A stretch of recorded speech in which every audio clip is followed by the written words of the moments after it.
అని చెప్పి తెలంగాణ జాగృతి నుండి బతుకమ్మను ఎత్తుకొని ఊరు వాడ తిరిగి మా జాగృతి కార్యకర్తలు తెలంగాణ సాంస్కృతిక దీపాన్ని పదిలంగా దాచిపెట్టుకున్నారు.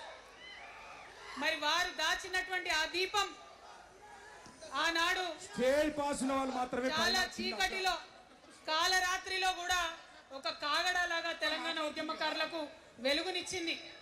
మా సింగరేణి గని కార్మికుల చేతిలో కందిలైంది. మొత్తం తెలంగాణ సమాజానికి కూడా ఒక కాంతి రేఖ అయింది.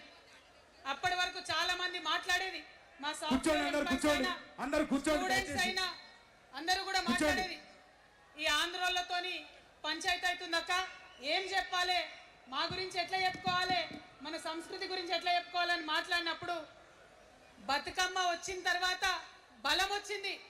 బతుకమ్మ పాట వచ్చిన తర్వాత ఇది మా సంస్కృతి, ఇది మా పండుగ, ఇగో గిది తెలంగాణ అని ఎత్తిన ప్రతి బతుకమ్మలో కూడా జై తెలంగాణ జెండా పెట్టి మా ఆడబిడ్డలందరూ కూడా బతుకమ్మ అంటే ఏందో ప్రపంచానికి పునఃపరిచయం చేసుకోవడం జరిగింది. ఏ ఉద్యమానికైనా డెఫినెట్గా భౌగోళిక స్వరూపం ఉంటుంది, శక్తులు ఉంటారు, వ్యక్తులు ఉంటారు, కానీ ఒక సాంస్కృతిక పునాది, సాంస్కృతిక నేపథ్యం ఉన్నప్పుడే ఆ ఉద్యమాలు తుదముత్తాయని చెప్పి అందరం కూడా అనుకుంటాం.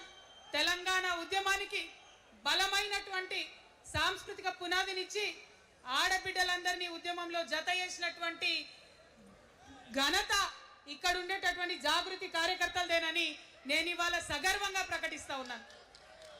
మరి ఇవాళ మిమ్మల్ని నేను కోరేది ఒకటే, కష్టపడ్డాం, తెలంగాణ తెచ్చుకున్నాం, కానీ మనం కలలు కన్న తెలంగాణ వచ్చి 12 ఏళ్ళైనా ఇంకా కూడా మనకు రాలేదు. ఏమేం కలలతో తెలంగాణ తెచ్చుకున్నామో ఆ కలలన్నీ ఇంకా నిజం కాలేదు.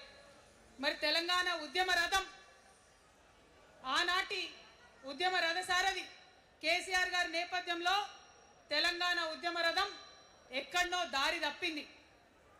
తెలంగాణ ప్రజల ఆర్తిని అది అర్థం చేసుకోలేకపోయింది. డెఫినెట్గా సామాజిక తెలంగాణ రథచక్రం అనేది విరిగి ముక్కలైపోయింది. ఒక కొత్త రాష్ట్రం వచ్చిన తర్వాత ఏ తరహా అయితే పని జరగాలో, ఏ తరహా అయితే పనులు ప్రారంభించుకోవాలో అవి జరగలేదని చెప్పడానికి ఒకంత బాధపడతా ఉన్నాను. ఆనాడు ఏమనుకున్నాం, తెలంగాణ రాష్ట్రం వస్తే మనందరి బానిస సంఖ్యలు పోతాయి అనుకున్నాం, కానీ రైతులకు బేడీలు పడ్డాయి, ఇసుక దందా మీద ప్రేమతోని నేరెళ్ళ దళితులకు దెబ్బలు పడ్డాయి, చావులైనాయి.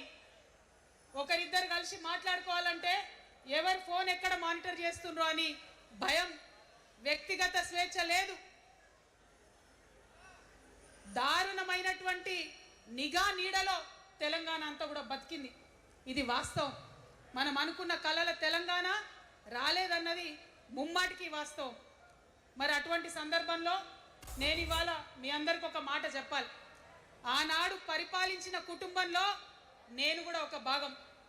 ఆనాడు పరిపాలించిన కుటుంబంలో ఒక భాగమైనందుకు కొన్ని విషయాలకు నేను సిగ్గుపడతా ఉన్నాను.